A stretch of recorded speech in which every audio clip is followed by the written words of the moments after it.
아멘. 하나님 말씀은 창세기 30장 25절부터 43절까지 말씀입니다. 창세기 30장 25절부터 마지막 절까지 한 절씩 교독하겠습니다. 라헬이 요셉을 낳았을 때 야곱이 라반에게 이르되 나를 보내어 내 고향 나의 땅으로 가게 하시되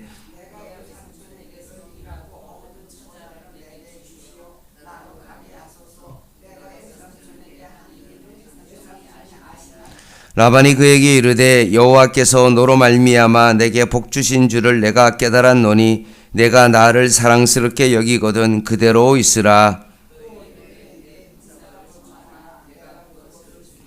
야곱이 그에게 이르되 내가 어떻게 외삼촌을 섬겼는지 어떻게 외삼촌의 가축을 쳤는지 외삼촌이 아시나이다.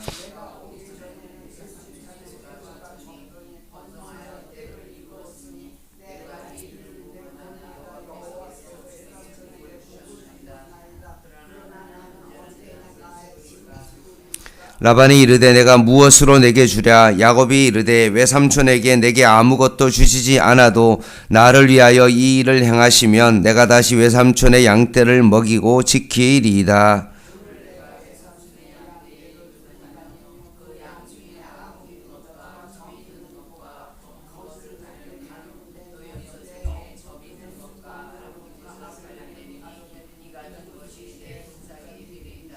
후일에 외삼촌께서 오셔서 내 품삯을 조사하실 때 나의 의가 내 대답이 되리이다. 내가 혹시 염소 중 아롱지지 아니한 것이나 점이 없는 것이나 양 중에 검지 아니한 것이 있거든 다 도둑질한 것으로 인정하소서. 그날에 그가 순염소 중 얼룩물이 있는 것과 점 있는 것을 가리고 암염소 중 흰 바탕에 아롱진 것과 점 있는 것을 가리고 양 중에 검은 것들을 가려 자기 아들들의 손에 맡기고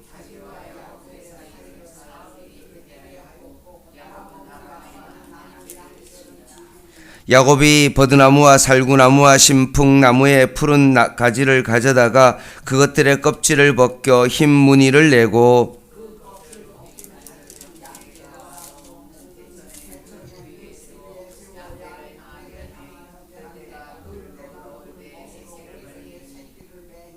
가지 앞에서 새끼를 뱀으로 얼룩얼룩한 것과 점이 있고 아롱진 것을 낳은지라.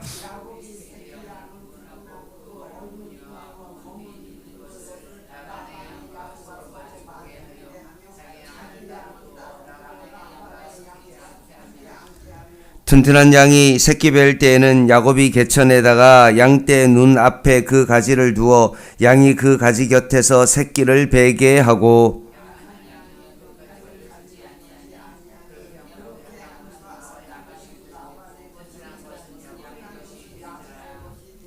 같이 읽겠습니다. 이에 그 사람이 매우 번창하여 양떼와 노비와 낙타와 나귀가 많았더라. 아멘. 야곱이 고향을 떠나온 지 14년이 되었습니다. 7년 라헬과 레아를 위하여 그렇게 섬기며 살았습니다. 14년이 지났지만 어머니로부터 리브가로부터 이제 고향으로 돌아오리라는 그런 소식은 없었습니다. 그러나 이제 약속한 기간을 모두 섬기고 야곱은 자신의 고향으로 돌아가기로 합니다. 25절에 보면 라헬이 요셉을 낳았을 때 야곱이 라반에게 이르되 나를 보내어 내 고향 나의 땅으로 가게 하시되라고 말씀합니다. 이제 14년 동안 섬겼으니 이제는 할 것 다 했다라고 생각하고 이제 아내와 혹시나 가지고 있는 그런 재산들 조금이라도 가지고 고향으로 가려는 마음을 가지고 있습니다. 야곱이 외삼촌 라반의 집에 오는 가정 속의 베델에서 하나님과 언약을 맺고 이제 하나님께서 약속한 그 땅, 자신의 누워있는 그 땅을 내가 너에게 주겠다라는 그 약속을 붙들고 이제 너가 고향으로 반드시 돌아올 것이라는 그 약속의 마음을 품고 이제는 자기 고향으로 돌아가려고 지금 야곱이 하려고 합니다. 근데 문제가 있습니다. 26절입니다. 내가 외삼촌에게 일하고 얻은 처자를 내게 주시어 나로 가게 하소서. 내가 외삼촌에게 한 일은 외삼촌이 아시나이다 라고 말씀합니다. 분명 14년 섬긴 대가로 레아와 라헬을 얻은 것이 분명한데도 불구하고 아직도 무엇인가 완전히 독립하지 않은 야곱의 모습을 보고 있는 것입니다. 내가 외삼촌에게 한 일은 외삼촌이 다 아십니다 라고 그렇게 말할 정도로 지금 야곱에게 있어서 자신의 것이 완전 독립적으로 있는 것이 거의 없다는 것을 알 수 있습니다. 27절 라반이 그에게 이르되 여호와께서 너로 말미암아 내게 복 주신 줄을 내가 깨달았노니 내가 나를 사랑스럽게 여기거든 그대로 있으라.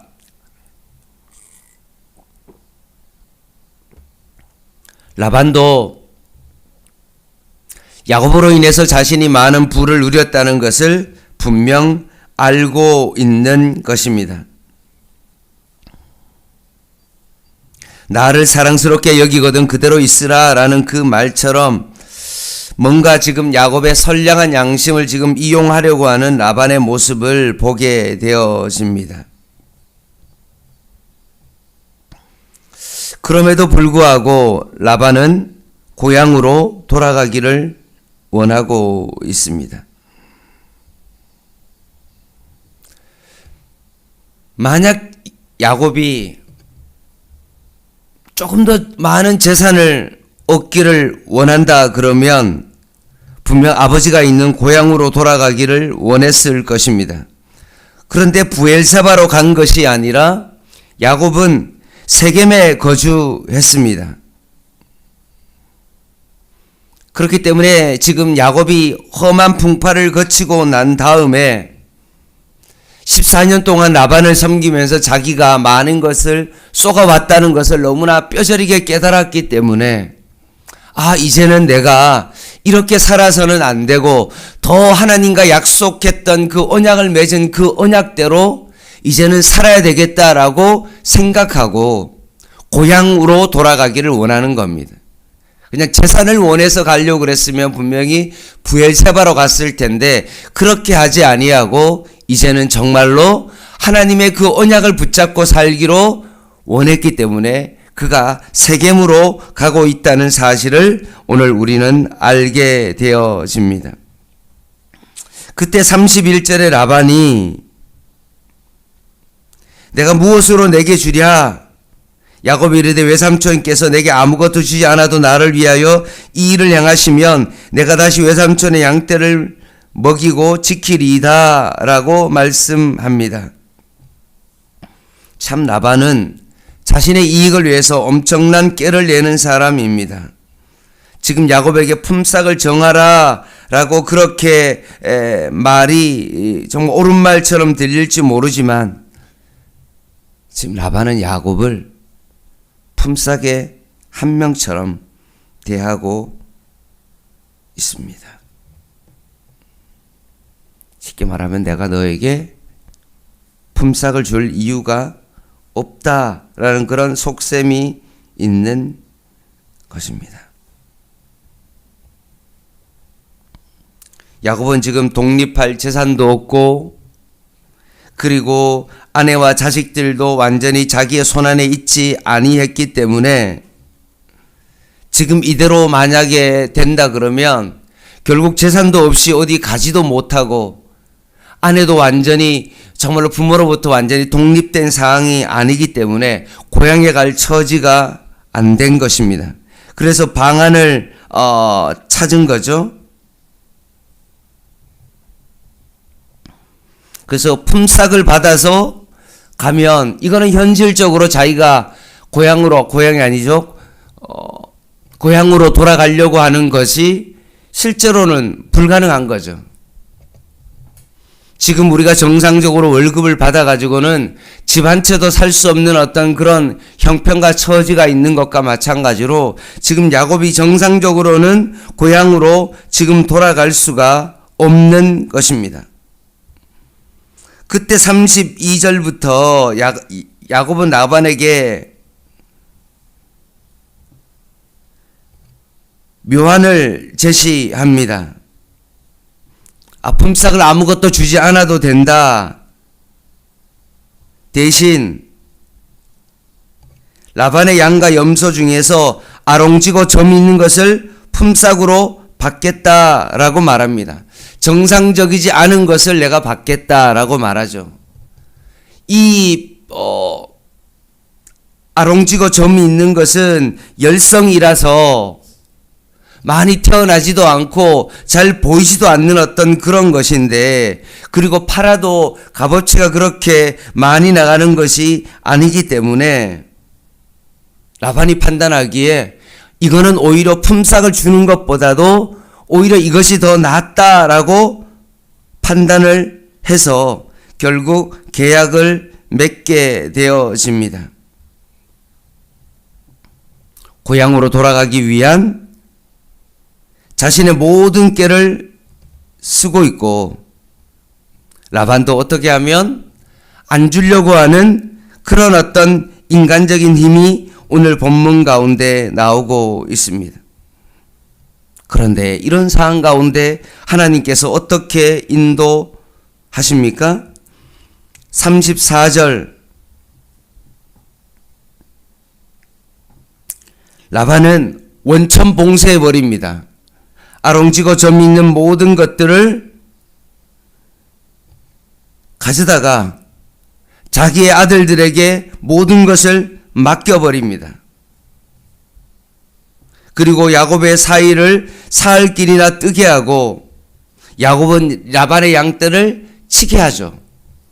그러니 뭔가 이렇게 나야 되는데, 아롱지고 점 있는 것이 뭔가 이 품종이 있어야만이 낫는데 그것마저 일단은 빼앗아 버려서 자기 아들들에게, 멀리 있는 아들에게 줘버리니 이것은 거의 불가능한 어떤 그런 것입니다.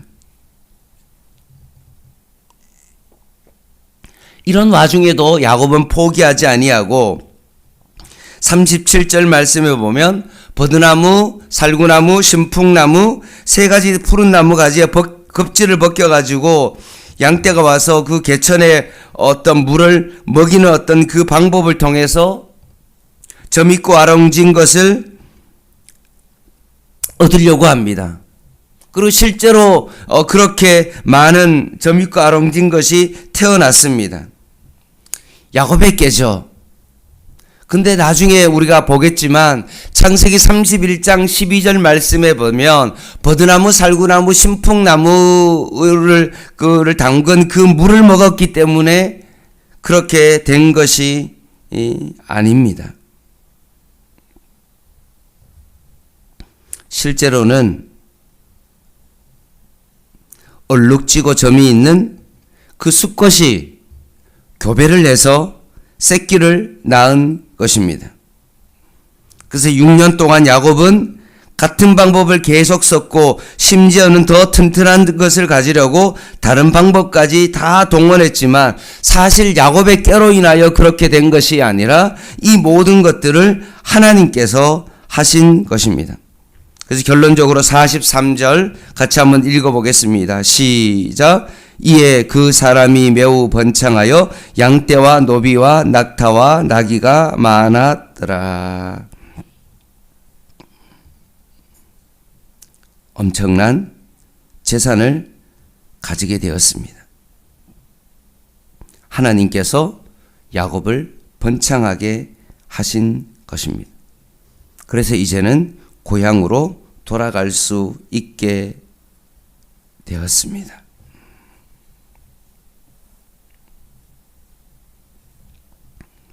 말씀을 마무리하겠습니다.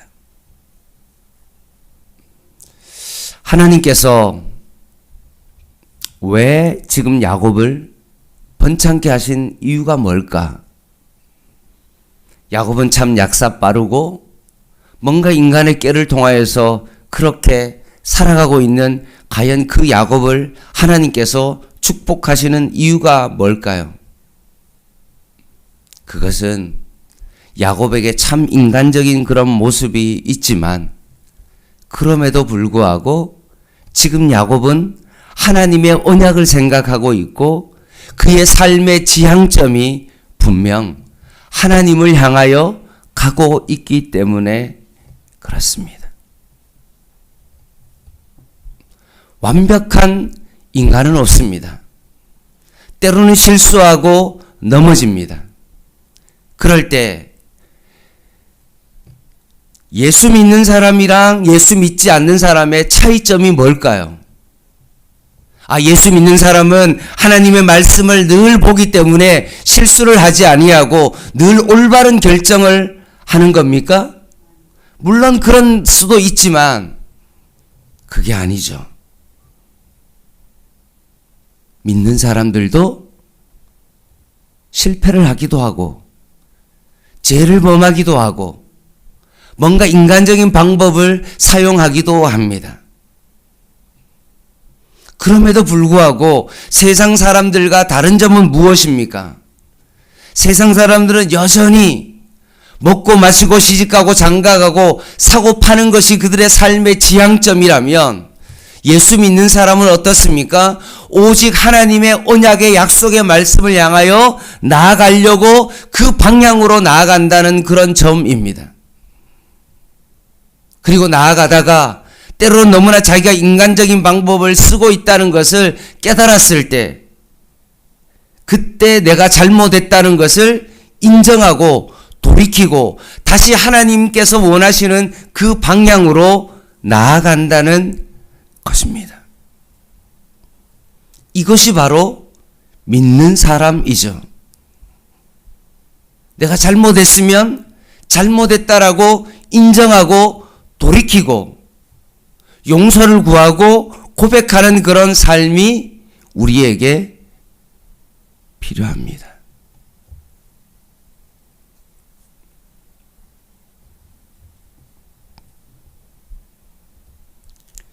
사랑하는 성도 여러분, 때로는 우리가 야곱처럼 뭔가 약사 빠르게 더 많은 것을 얻으려고 때로는 그 길을 향하여 걸어갈 수가 있습니다. 그러나 하나님의 약속의 말씀을 통하여서 내가 이 길을 걷는 것이 아니구나라고 여러분 깨달아진다면 그 길에서 돌이킬 수 있는 저와 여러분 되기를 바랍니다.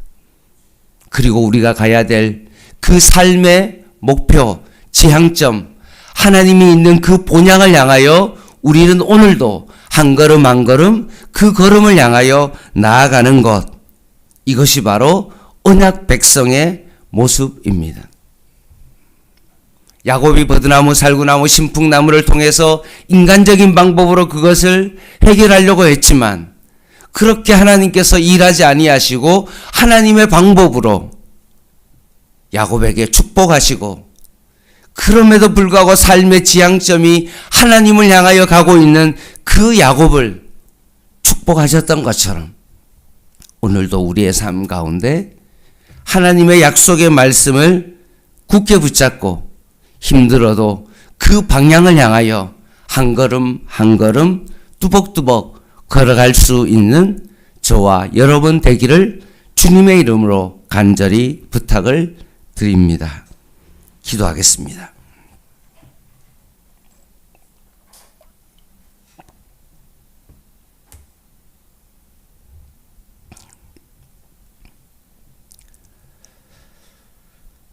하나님 아버지, 살아가면서 인간의 간사함과 때로는 세상적인 것들이 우리들에게 다가올 때에도 우리의 삶의 지향점은 늘 하나님의 언약의 말씀이게 하시고 늘 저 천국을 향하여 살아갈 수 있는 저희들의 삶이 되게 하여 주시옵소서. 특별히 우리의 삶을 다시 한번 되돌아보며 혹시나 내 삶이 하나님을 향하여 가고 있지 않다면 오늘 이 말씀을 통하여서 우리가 다시 한번 회개하게 하여 주시고 하나님을 통하여서 다시 한번 우리의 삶을 회복하고 돌이키며 주님 앞으로 나아갈 수 있는 저희들 되게 하여 주시옵소서. 오늘도 이 아침이 주님 앞으로 나아가는 그런 귀한 은혜의 삶이 되게 하여 주시고 오늘도 펼쳐지는 많은 일들 속에서 우리의 삶의 중심이 오직 하나님이 되게 하여 주시고 오직 말씀이 우리의 삶의 중심이 되어서 그 방향을 향하여 오늘도 나아가는 저희들의 삶이 되게 하옵소서. 예수님의 이름으로 간절히 기도드립니다. 아멘. 개인 기도 하시겠습니다.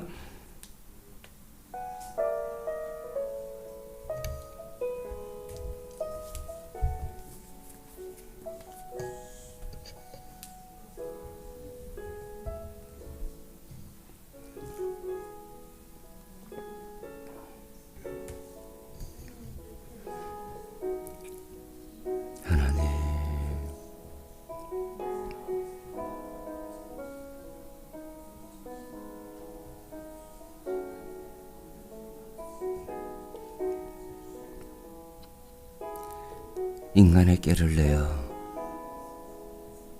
살아가고 있는 라반의 모습과 때로는 실패하고 똑같은 방법처럼 보이는 그 야곱의 삶 속에 두 사람의 차이점은 하나님의 언약을 우리가 어떻게 바라보며 우리의 삶의 지향점이 어디 있는지, 하나님의 약속에 있는지, 언약에 있는지, 그곳을 향하여 우리가 걸어가고 있는지 다시 한번 우리의 삶을 이 말씀을 통하여서 다시 한번 깊이 바라봅니다.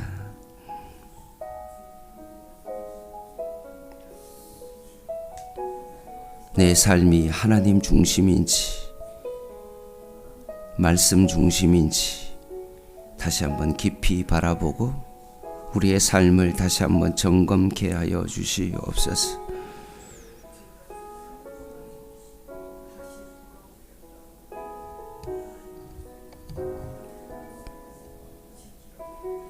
베델에서 사닥다리를 통하여 그 끝에 하나님을 만나고 하나님의 언약을 기억하며 이제는 고향으로 돌아가겠다라고 고백하며 자신의 삶의 지향점이 본향임을 바라보며 나아갔던 것처럼 우리의 삶의 본향도 저 천국임을 기억하고 하나님을 만날 그때를 기대하며 오늘 하루 살아가게 하여 주시옵소서. 하나님,